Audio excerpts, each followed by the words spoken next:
വടക്കാഞ്ചേരി മീണാലൂരിലെ പൂട്ടിക്കിടന്ന കേളത്ത് സ്കാഫോൾഡിംഗ്സ് എന്ന സ്ഥാപനത്തിൽ നിന്ന് ഏകദേശം 5 ലക്ഷം രൂപ വില വരുന്ന യന്ത്രസാമഗ്രികൾ മോഷ്ടിച്ച കേസിൽ 3 പ്രതികളെ വടക്കാഞ്ചേരി പോലീസ് പിടികൂടി.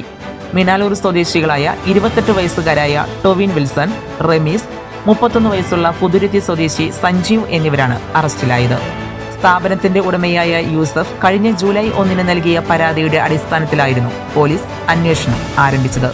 പൂട്ട് തകർത്ത് അകത്ത് കടന്ന മോഷ്ടാക്കൾ മെഷീനറികൾ, അനുബന്ധ പാർട്സുകൾ, ഇരുമ്പ് മെറ്റീരിയലുകൾ തുടങ്ങിയവയാണ് കവർന്നത്.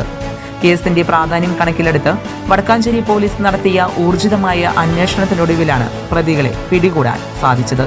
വടക്കാഞ്ചേരി പോലീസ് സ്റ്റേഷൻ ക്രൈം 502/2025 പ്രകാരം 305A BNS വകുപ്പുകൾ ചുമത്തി കേസെടുത്ത പ്രതികളെ തുടർ നിയമ നടപടികൾക്കായി കോടതിയിൽ ഹാജരാക്കി.